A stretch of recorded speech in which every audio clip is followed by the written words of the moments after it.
शेवग्याच्या शेंगांची साल कशी काढायची बघा. पूर्ण साल काढून टाकू नका, मग त्यातले सगळे फायबर निघून जाते. शेवग्याच्या शेंगांमध्ये कॅल्शियम आणि आयर्न याचे प्रमाण खूप असते व फायबरही असते. हे शरीरासाठी खूप चांगले आहे, त्यामुळे सतत हे सेवन केले पाहिजे. ह्यालाच ड्रमस्टिक किंवा मोरिंगा असे म्हणतात. हे रोगप्रतिकारशक्ती वाढवते आणि पचनक्रियाही वाढवते. त्यामुळे आठवड्यातून 2 ते 3 वेळेस हे खाणे गरजेचे आहे. ह्याचं शेवग्याच्या शेंगाचे सूपही छान लागते आणि सुकी भाजीही छान लागते, सांबार छान लागते. वेगवेगळे पदार्थ करून खाऊ शकता.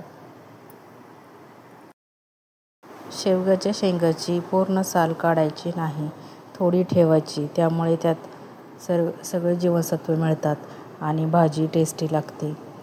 आणि असं साफ करून पिशवीमध्ये ठेवायचं. 8 दिवसही व्यवस्थित राहतात, खराब होत नाही शेंगा.